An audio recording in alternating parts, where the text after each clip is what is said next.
हरे कृष्णा, कैसे हैं? उम्मीद है बढ़िया होंगे। अच्छा, आप लोग से एक क्वेश्चन है, कितने लोग हो जो इंग्लिश कुछ नहीं जानते हो, बिल्कुल जीरो में हो? ठीक है, ना तो आप ट्रांसलेशन बनाने जानते हो, ना तो आपको पूरा ग्रामर का रूल नियम याद है, कुछ भी कभी ग्रामर वगैरह कुछ भी नहीं पढ़े हो। ठीक है, और ना ही आप इंग्लिश सही से रीडिंग दे पाते हो, ना ही इंग्लिश का मतलब समझ पाते हो, और आपको इंग्लिश से बहुत डर लगता है इंग्लिश तो बहुत भारी है। कितने लोग इंग्लिश में जीरो लेवल पे है वो बताएं। कितने लोग इंग्लिश में जो है जीरो लेवल पे है वो एक बार कमेंट्स में बताएं कि भैया मैं ना जीरो लेवल पे हूँ, मैं ना जीरो लेवल पे हूँ। एक बार आपको बता दूं मैं कौन हूँ। नमस्कार, मेरा नाम सूरज कुमार है और मैं आपका प्यारा सा भैया हूँ, और मैं आप सबको 10th क्लास का अच्छे से तैयारी कराता ही हूँ। ऑफलाइन में 12th class 11th class plus 6 7 8 सबको पढ़ाता हूँ। सबका बहुत बड़ा कोचिंग है, बहुत अच्छे से तैयारी होती है। ठीक है, ऑनलाइन में अभी अच्छे से जो पढ़ाई हो रहा है मात्र 10th क्लास का हो रहा है, 12th का 11th का नहीं ले पा रहे हैं, लेकिन अब कोशिश कर रहे हैं पहले 12th का 11th का इंग्लिश शुरू करने का, आप लोग को अच्छे से पढ़ाने का। ठीक है, तो आज हम जो है इंग्लिश शुरू कर रहे हैं, और जितने भी बच्चे 6 से लेके 12 तक में है और इंग्लिश कुछ नहीं जानते हैं तो उनके लिए आज का क्लास है।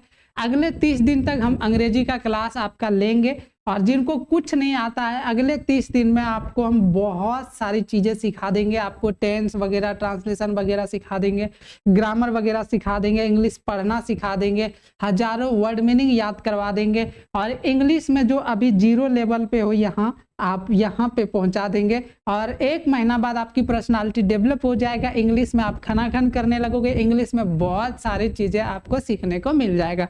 कौन कौन अभी जीरो पर हो, कौन कौन अभी जीरो पे है और यहाँ पे आना चाहते हो, आप एक बार कमेंट्स में लिखो भैया अभी हम जीरो पे हैं और हम अगले 1 महीना में 30 दिन आपके साथ पढ़ करके हमको बहुत स्मार्ट बनना है, होशियार बनना है, तेज बनना है, अपने पर्सनालिटी को चेंज करना है। एक बार कमेंट्स में बता दो, और कौन कौन कहाँ से देख रहे हो वीडियो को वो भी लिख दो कि हम यहाँ से, अपने गाँव का नाम, जिला का नाम, जहाँ से भी आप देख रहे एक बार जरूर बताइए। ठीक है, आपका भैया आज क्या पढ़ाने वाला है, आपको सबसे पहले जो है ग्रामर तो अभी नहीं पढ़ाएंगे, ठीक है, 2-3 दिन बाद ग्रामर शुरू करेंगे। सबसे पहले हम आज ट्रांसलेशन बनाना सिखाएंगे। ट्रांसलेशन कैसे बना जाता है एकदम बेसिक रूल से। आपके पास ऑक्सफोर्ड का यदि ट्रांसलेशन बुक है सीनियर वाला तो बहुत अच्छा, नहीं है तो खरीद लेना, हम उससे आपको प्रैक्टिस करवा के बहुत सारा ट्रांसलेशन बनवाएंगे, बहुत सारा उसमें प्रैक्टिस करवाएंगे, टेंस भी उसी से सिखा देंगे, सब चीजें सिखा देंगे। तो आपके पास ट्रांसलेशन बुक एक होनी चाहिए, तो ऑक्सफोर्ड का सीनियर वाला ट्रांसलेशन बुक ले लेना। ठीक है, तो आज क्या सिखाएंगे, आज पहला एक्सरसाइज उसका नहीं बनवाएंगे, ट्रांसलेशन बनता कैसे है, उसके लिए क्या क्या पहले पढ़ना चाहिए, वो सारी चीजें आज सिखाएंगे। जैसे पहले ट्रांसलेशन बनाने से पहले आपको सीखना चाहिए कि पर्सन क्या होता है, इज का प्रयोग कहाँ करते हैं, एम का प्रयोग कहाँ करते हैं, आर का प्रयोग कहाँ करते हैं, सब्जेक्ट क्या होता है, ट्रांसलेशन में क्या होता है, कोई भी जो सेंटेंस है, वाक्य है, उसमें सब्जेक्ट होता है, वर्ब होता है, ऑब्जेक्ट होता है।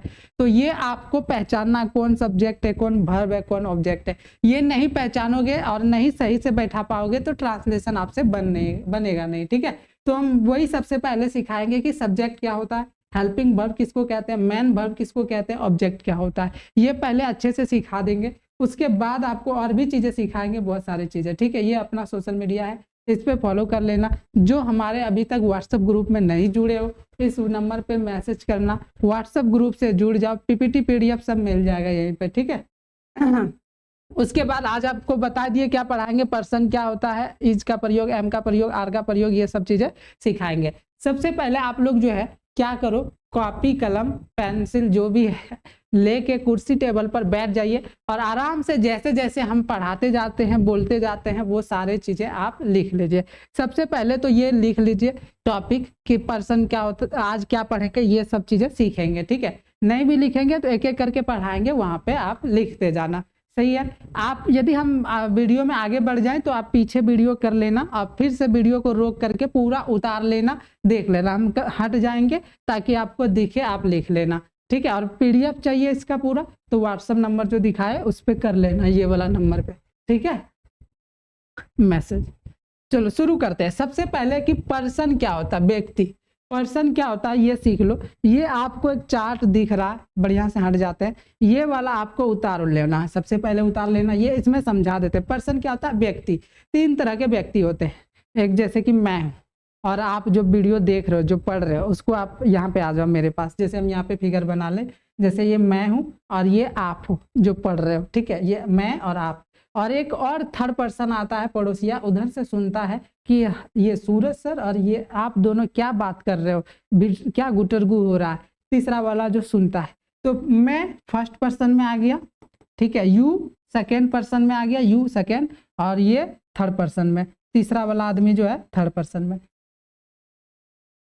आदमी कितने प्रकार के होते हैं? सबसे पहले अपने बारे में गिनते हैं। मैं को फर्स्ट पर्सन में रखा, तुम सेकेंड पर्सन में रखा, और दूर का वे लोग तो थर्ड पर्सन में रखा। इसको यहाँ पे कैसे समझोगे? पर्सन तीन तरह के होते हैं, first person, second person, third person. अब इसमें दो चीज सीखना, एक सिंगुलर नंबर, एक plural number. Singular number, plural number. Singular number क्या होता है कि एक आदमी को सिंगुलर नंबर में रखा जाता है, और एक से ज्यादा आदमी है तो इसको प्लूरल नंबर में रखा जाता है। जैसे एक वो आदमी है सिंगल, मैं, जैसे मैं, तो उसको सिंगुलर नंबर में आई।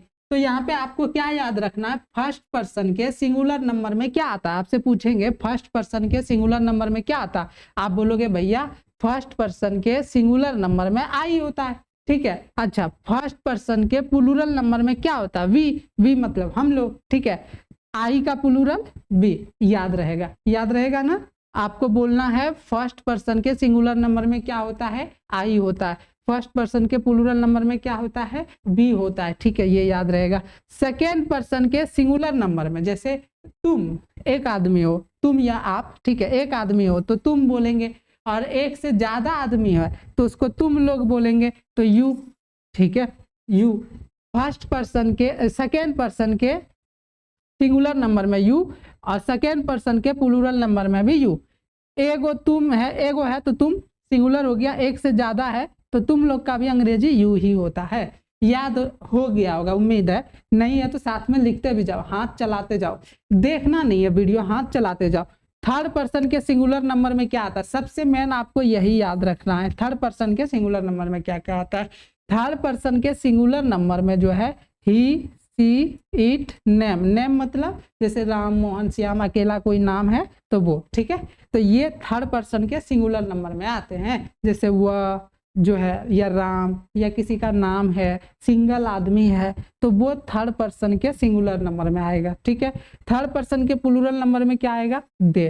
तो ये चार्ट आप लिख लो, याद कर लो। उम्मीद है पर्सन आपको समझ में आ गया। आपसे जो मेन बार बार हम पूछेंगे थर्ड पर्सन सिंगुलर नंबर के बारे में, याद रखना दिमाग में कि थर्ड पर्सन के सिंगुलर नंबर में जो है ही, सी, इट और नेम होता है। उम्मीद है ये सीख गए होंगे। अगला क्वेश्चन है अब जो है use of is, am and are.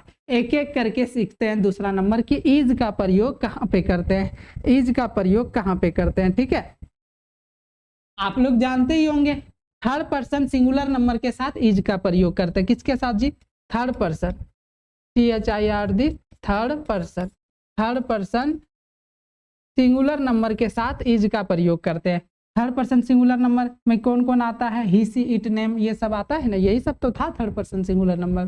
तो आपको सिंपल सी कोई भी पूछेगा भैया इज किसके साथ लगाते हैं, आप ना फटाक से बोल देना ही, सी, इट, या सिंगल नाम है किसी का, यानी सिंगुलर नंबर के साथ इज का प्रयोग करते हैं, इज का प्रयोग करते हैं, इज का प्रयोग करते हैं जी। कैसे? देखो यहाँ पे एक दो एग्जाम्पल भी बता देते हैं। जैसे यहाँ पे है वह अच्छा है, वह अच्छा है, तो ट्रांसलेशन बनाओगे तो कैसे बनाओगे? पहले ये सब्जेक्ट है, इसको सब्जेक्ट कहते हैं, इसको बोलेंगे इसका अंग्रेजी ही। वह अच्छा है, ही के साथ क्या लग जाएगा? इज और गुड, ठीक है, ही इज गुड। हाँ, ये ही लगा, ही के साथ क्या लग गया? इज लग गया। यहाँ पर कुछ और रहता तो जैसे यू रहता तो आर लग जाता, वो यहाँ पर इज का प्रयोग कहाँ? ही लगाएंगे तो इज लगाएंगे, सी लगाएंगे तो इज लगाएंगे, या किसी का नाम लगाएंगे तो इज लगाएंगे। जैसे यहाँ पर वह अच्छी है तो वह अच्छी है, सी लगाए तो इसके साथ लग जाएगा इज, सी इज गुड, ठीक है। अब जैसे राम अमीर है तो नाम लिखेंगे राम, राम क्या है? नेम है, तो लिखेंगे Ram is rich, Ram is rich. जैसे सीता बीमार है, सीता इज इल, क्या समझे, समझे ये देखो, ही था, क्या लगाए, इज लगाए, सी था, उसके साथ क्या लग गया, इज। हम बोले थे ना ही के साथ इज लगेगा, सी के साथ इज लगेगा, या किसी का नाम जैसे राम नाम है तो इसके साथ भी क्या लग गया, इज लग गया, सीता के साथ क्या लग गया, इज लग गया। तो आप लोग ध्यान से याद रखना, अभी फिलहाल ट्रांसलेशन बनाने नहीं सिखा रहे, आपको ट्रांसलेशन बनाना नहीं है, सबसे पहले वो सिखाएंगे, आपको सिर्फ सिखा रहे कि इज का प्रयोग कहाँ करते हैं। तो हमने बताया ही सी इट नेम के साथ इज का प्रयोग करते हैं, कैसे करते हैं तो हम कुछ एग्जाम्पल बता के भी बना के भी दिखा दिए, ठीक है। आपको उम्मीद है समझ गए, ये लिख लिए होंगे, लिखते जाइए, ठीक है। आगे बढ़ते हैं, उसके बाद है एम का प्रयोग कहाँ करते हैं, एम का प्रयोग एम का प्रयोग एक ही चीज के साथ करते हैं, वो है आई के साथ जो है एम का प्रयोग करते हैं, आई के साथ एम का प्रयोग करते हैं। जैसे मैं खुश हूं तो लिखेंगे आई के बाद इज लगेगा, ऐसे आई इज हैप्पी, ऐसा बना सकते हैं, नहीं, आई है तो ये नहीं लगाएंगे बल्कि लगाएंगे एम, आई एम हैप्पी। तो यही याद रखना, आई के साथ एम लगाते, जैसे मैं एक विद्यार्थी हूं, आई इज नहीं लगाएंगे, आई एम अ स्टूडेंट। ध्यान से याद रखना, यहाँ पे आई है इसीलिए एम लगा, यहाँ पे आई है इसीलिए एम लगा, यानी आई के साथ एम का प्रयोग करते हैं। आपसे कोई भी पूछे एम कहाँ लगाते हैं तो आई के साथ एम का प्रयोग करते हैं। ये एकदम बच्चा लेवल से सिखा रहे, 1 to 5 क्लास ये सब सिखा रहे, 12th में ये नहीं चलता, 11th में, ये बचपन में ही एम इज एम आर का प्रयोग सीख लेना चाहिए। क्योंकि हम आपको बात किए थे कि एकदम बेसिक से सिखाएंगे, इसीलिए यहाँ से सिखा रहे। आप लोग एक बार फेयर कॉपी बना लेना, ये सब फेयर कर लो, एक बार पढ़ लो शुरू से, अगले 30 दिन में आपको होशियार बना देंगे, टेंस वगैरह सब कुछ एकदम फर्राटेदार सीखेंगे। अब सीखना है आपको आर का प्रयोग कहाँ करते हैं, आर किसके किसके साथ लगाते हैं भैया, यू रहेगा तो आर लगाएंगे, वी रहेगा तो आर, दे रहेगा तो आर, या प्लूरल नंबर, एक से ज्यादा आदमी, प्लूरल नंबर मतलब होता है एक से ज्यादा रहेगा कोई भी चीज तो वो प्लूरल नंबर का है, उसके साथ क्या लगाएंगे, आर का प्रयोग करते हैं। जैसे आप एक नेता हो, आप एक नेता हो, आपका अंग्रेजी क्या होता है, यू, और यू के साथ इज नहीं लगेगा, इज नहीं लगेगा, यू इज ए लीडर, ऐसे सही होगा, नहीं होगा, यू है, यू के साथ आर लगता है, यू है, यू के साथ क्या लगेगा, आर लगेगा, यू आर अ लीडर, ठीक है। अब यहाँ पे वे लोग गरीब है तो यहाँ पे लगाएंगे they are poor, they are poor. तुम पागल हो, तुम पागल हो तो इसको क्या बनाएंगे, you are mad, you are mad. Ram और मोहन अमीर है, तो अब यहाँ पर देखना नाम है, इज लगना चाहिए, लेकिन यहाँ पे दो नाम है, एक से ज्यादा आदमी हो गया, इसीलिए इसको लिखेंगे राम एंड मोहन, मोहन इज नहीं बल्कि आर रिच, ठीक है। अब ये भी ट्रांसलेशन बना लो, फटाक से देख के बना लो, क्या बोलोगे, आर का प्रयोग कहाँ करते हैं तो बोलना भैया यू रहेगा तो आर लगाएंगे, वी रहेगा तो आर लगाएंगे, दे रहेगा तो उसके साथ आर लगा देंगे, या एक से ज्यादा आदमी जैसे 2 आदमी हो गया तो वहां भी आर का प्रयोग करते हैं। ये वाला लिख लो, क्वेश्चन लिख लो, हम कुछ एग्जाम्पल दे दिए, बना दिए, इसको भी लिख लीजिए। समझ आ रहा, अच्छा लग रहा, कमेंट्स में बताइए, मजा आ गया, एक बार लाइक कर दीजिए, लाइक नहीं कर रहे हो आप लोग, लाइक कर दो, शेयर कर दो, अपने सारे दोस्त को बुला लो, आप खाली अकेले अकेले मत देखो, और बोलो कोई भी क्लास में कोई भी बच्चा है, 6 7 8 9 10 11 12 कोई भी क्लास का बच्चा है या कोई भी इंग्लिश सीखना चाहता है, उनको ये वीडियो भेज दीजिए और बोलिए कि सूरज भैया के साथ अगले 30 दिन के लिए जुड़ जाइए भैया, और रोज 8 बजे आप वीडियो देखिए, ठीक है। चलो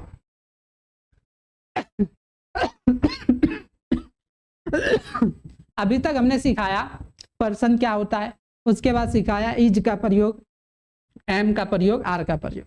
अब चलिए सब्जेक्ट, सब्जेक्ट क्या होता है, सब्जेक्ट किसको कहते हैं, सब्जेक्ट मतलब होता है कर्ता, सब्जेक्ट मतलब क्या होता है, कर्ता, यहाँ पर लिखे है सब्जेक्ट मतलब कर्ता। इसको हिंदी में बोलोगे तो काम को करने वाले को सब्जेक्ट कहते हैं, यानी कर्ता कहते हैं। जैसे कि बोल रहा हूँ मैं पढ़ा रहा हूँ, मैं पढ़ा रहा हूँ, तो भैया यहाँ पर काम कर रहा है एक आदमी, पढ़ाने का एक आदमी काम कर रहा है। वो आदमी का नाम क्या है? वो मैं हूँ। इसी को बोलेंगे सब्जेक्ट। क्या बोलेंगे? सब्जेक्ट। यहाँ पर इसी को लिखे, काम को करने वाले को सब्जेक्ट कहते हैं। जैसे राम स्कूल जा रहा है, यहाँ भी एक काम हो रहा है स्कूल जाने का। स्कूल जा रहा है, कौन जा रहा है? तो भैया राम जा रहा है, तो ये क्या हो जाएगा? सब्जेक्ट। वह किताब पढ़ता है, वह किताब पढ़ता है। यहाँ पे पढ़ने का काम हो रहा है। हेलो, हाँ वो मिल गया था, वो माइक नहीं मिल रहा था, इसीलिए कॉल कर। हाँ,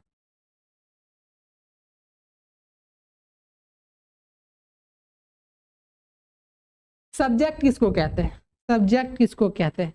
ध्यान से देखो, मैं पढ़ा रहा हूँ, मैं पढ़ा रहा हूँ तो मैं सब्जेक्ट हो गया। राम स्कूल जा रहा तो राम सब्जेक्ट हो गया। वह किताब पढ़ता है, तो यहाँ पर पढ़ने का काम कौन कर रहा है? वह। तो ये हो जाएगा सब्जेक्ट। सब्जेक्ट हमेशा शुरू वाला होता है, याद रखना। सब्जेक्ट किसको कहते हैं? जो काम कर रहा है, काम करने वाला को ही कर्ता कहते हैं। तो काम को करने वाले को सब्जेक्ट कहते हैं, यानी कर्ता कहते हैं। याद रहेगा, कर्ता किसको कहते हैं, यानी सब्जेक्ट किसे कहते हैं? काम को करने वाले को कर्ता कहते हैं, सब्जेक्ट कहते हैं। तो इसमें ये वाला सब्जेक्ट है, इसमें ये वाला सब्जेक्ट है और इसमें ये वाला सब्जेक्ट है। तो सब्जेक्ट को पहचानने सीख गए आप, सब्जेक्ट को पहचानने सीख गए। एस किसको कहेंगे? आप लोग बोलो शुरू वाला। नहीं कुछ समझ में आए तो लास्ट में यही शुरू वाला समझ। आपको और इससे अच्छा समझ नहीं आया तो यहाँ पर हम लिख दिए। सब्जेक्ट किसको कहेंगे? कौन कौन है? नहीं समझ में आए तो याद कर लो। आई को सब्जेक्ट कहते हैं, वी को सब्जेक्ट कहते हैं, ही को सब्जेक्ट कहते हैं, सी को सब्जेक्ट कहते हैं, इट को सब्जेक्ट कहते हैं, यू को सब्जेक्ट कहते हैं, दे को सब्जेक्ट कहते हैं, my, me, name, your brother, your sister, my brother, ये सब सब्जेक्ट है। ये सब क्या है? सब्जेक्ट है। आप इसको आराम से हम हट जाते हैं, इसको लिखिए, वीडियो को रोकिए, वीडियो को रोकिए, आराम से इसको लिखिए, वर्ड मीनिंग भी याद कर लेना और ये समझ लेना यही सब्जेक्ट है। यही सब सब्जेक्ट में आपको मिलेगा। सब्जेक्ट में I, we, he, she, it, you, they, my, me, या नाम, राम, मोहन, श्याम, कुछ भी, गीता, मीता, जो भी रहेगा, या your brother, your sister, my brother, यही सब सब्जेक्ट में रहता है। इसी को सब्जेक्ट कहते हैं। अब इससे अच्छा और आसान क्या बताएं? यहाँ पर आपको समझ नहीं आया कि सब्जेक्ट शुरू वाला को कहते हैं, तो यहाँ पर लिख दिए हम। वर्ड मीनिंग भी सोचे कि आपको चाहिए ही होगा, बहुत सारे सब नहीं जानता है। तो आप लोग ये एक बात ध्यान रखना, ही मतलब भी हुआ होता है, सी मतलब भी हुआ होता है, इट मतलब भी हुआ होता है। तो तीनों हुआ का यूज कहाँ करेंगे? तो ध्यान से देखना, ही जो है वो पुरुष वाला आदमी होगा, वहाँ नहीं अभी पढ़ा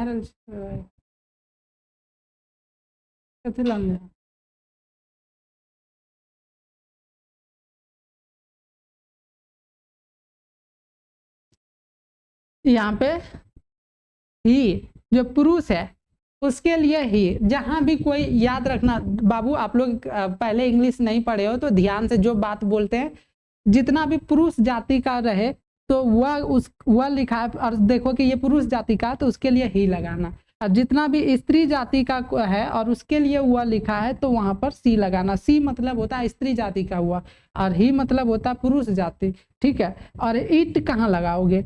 पुरुष और स्त्री तो हो गया, ईट लगाना जहां निर्जीव वस्तु हो। जैसे कि ये निर्जीव वस्तु है, कुर्सी निर्जीव वस्तु है, पंखा निर्जीव वस्तु है, तो बोलेगा वह पंखा है, वह कुर्सी है। तो वहां पर जो है ना, इट इज अ चेयर लगा देना, ना कि he is a chair, that is वो बोल सकते हो, इट लगा सकते हो वहां पे। ठीक है। जैसे बोलेंगे लोहा है और बोलेंगे यह मजबूत है, जैसे बोलेंगे यह मजबूत है, दीवार को बोल रहे यह मजबूत है, इट इज स्ट्रॉन्ग, ऐसे बनाएंगे। ठीक है। तो इट का प्रयोग निर्जीव वस्तु के लिए करते हैं। यू मतलब तुम या आप होता है, दे मतलब वे लोग होता है, याद होगा, नहीं याद है लिख लेना। माई मतलब मेरा, मी मतलब मुझे, नेम तो जानते हो Ram Mohan, your brother, your sister, your, ये सब क्या है? सब्जेक्ट कहलाएगा। सब्जेक्ट पहचान लोगे, यही सब का सब्जेक्ट बोलते हैं। एस, शॉर्टकट में एस लिखेंगे, एस मतलब सब्जेक्ट होता है। ठीक है। अगला हेल्पिंग वर्ब, भर्ब। भर्ब क्या होता है? भर्ब हेल्पिंग वर्ब, देखना बाबू, एगो ना हम यहाँ पर लिखते हैं, जैसे यहाँ पर सेंटेंस है मैं पढ़ा रहा हूँ, मैं पढ़ा रहा हूँ, तो आप ध्यान से देखोगे ना यहाँ पर क्या क्या काम हो रहा है।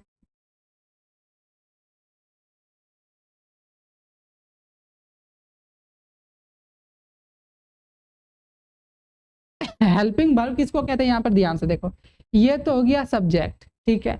मैं पढ़ा रहा हूँ, पढ़ाना क्या हो गया, काम है, पढ़ाना हो जाता है वर्ब, पढ़ाना क्या हो जाता है वर्ब, मेन वर्ब हो गया, मेन वर्ब।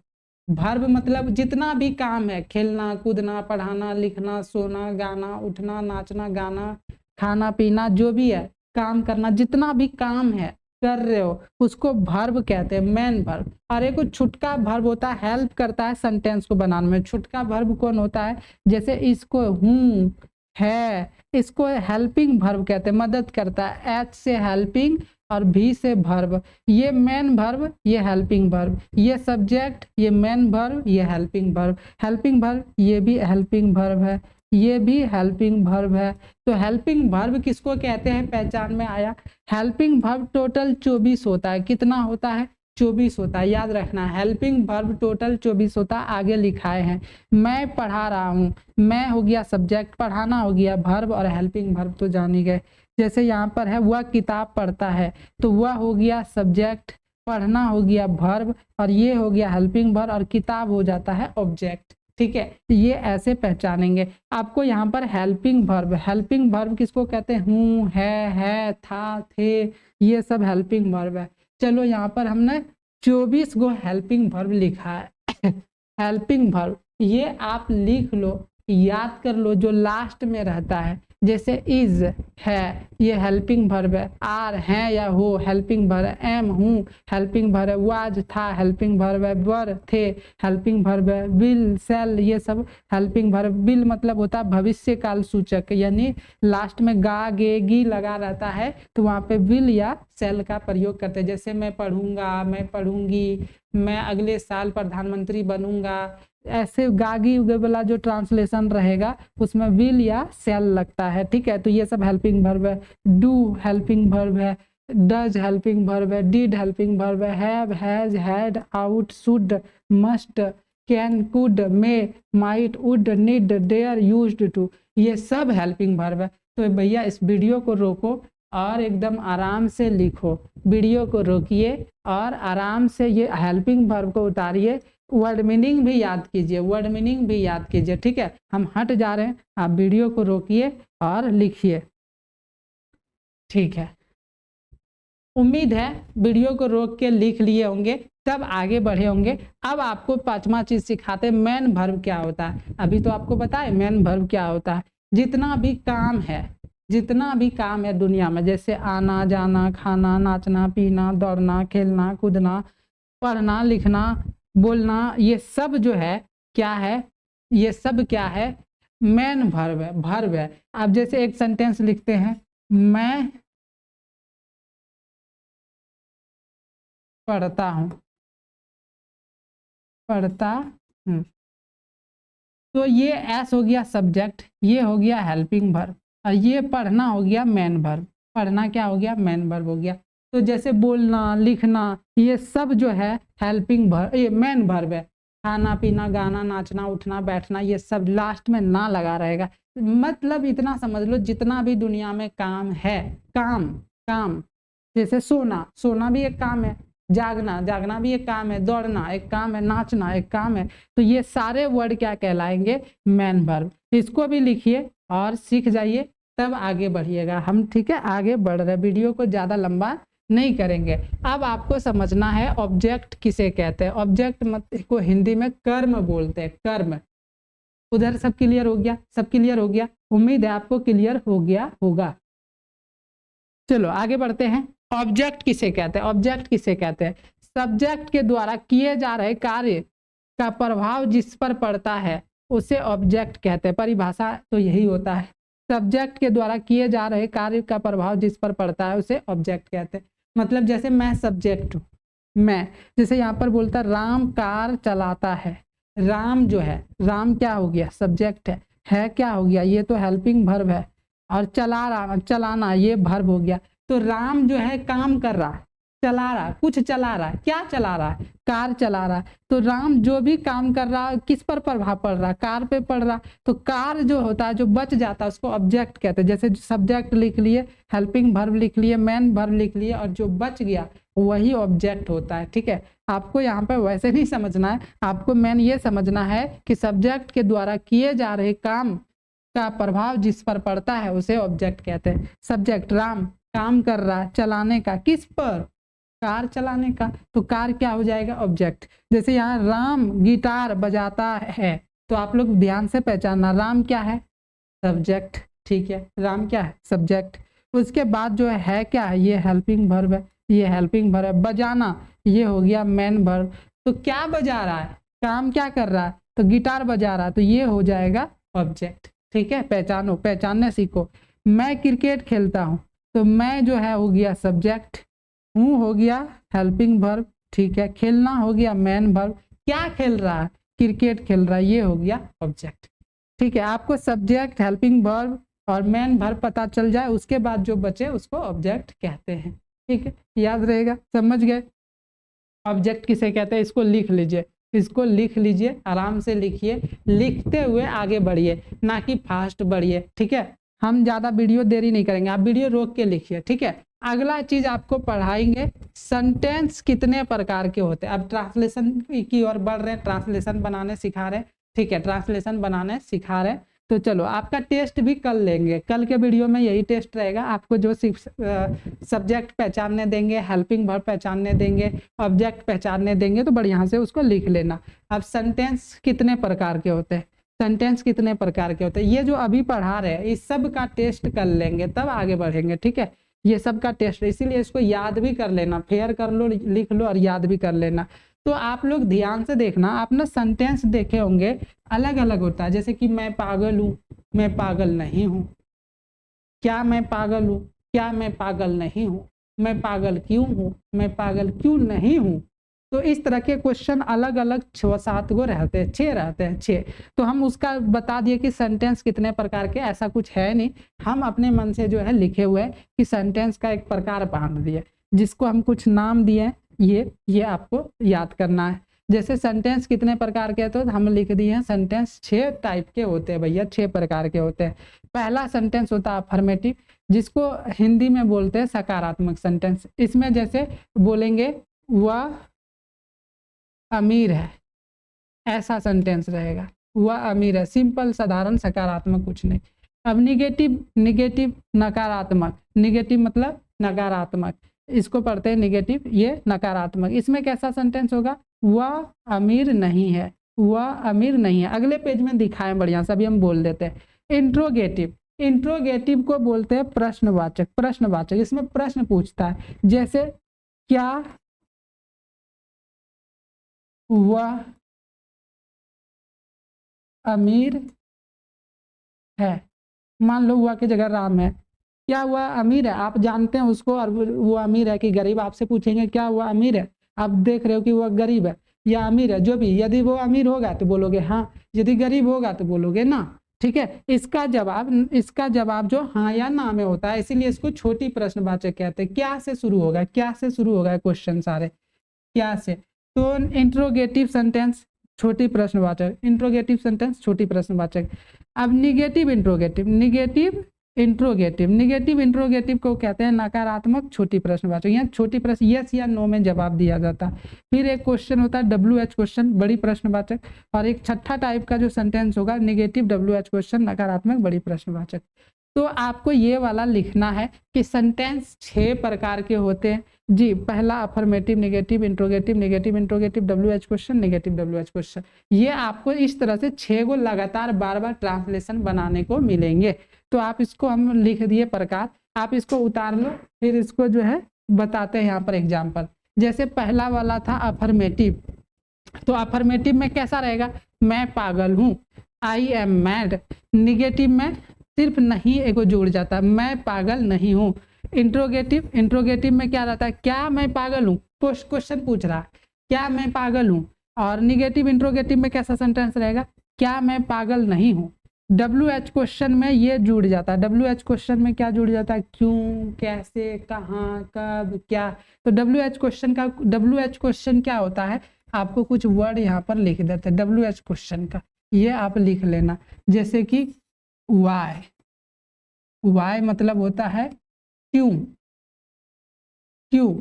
दूसरा क्वेश्चन लिख देते हैं वाट, WHAT वाट, वाट मतलब होता है क्या। तीसरा क्वेश्चन लिख देते हैं वेयर, मतलब होता है कहाँ। ये वर्ड मीनिंग भी है, लिख लेना। चौथा WH क्वेश्चन लिख देते हैं हाउ, हाउ मतलब होता है कैसे या फिर कितना। पांचवा WH क्वेश्चन होता है whom, इसे, इसका होता है किसे। ठीक है, तो ये चार पांच चीज इस तरह के क्यों, क्या, कहाँ, कैसे, किसे, ये सब जो है ना WH क्वेश्चन कहलाता है। तो WH क्वेश्चन जब भी बोलें तो दिमाग में बैठा लेना इस तरह का, क्यों, क्या, कहाँ, कैसे, किसे, इस तरह का क्वेश्चन पूछ रहा है तो उसको WH क्वेश्चन कहते हैं। तो WH क्वेश्चन में मैं पागल क्यों हूँ, इसका आंसर बड़ा होता है, डिटेल में एकदम।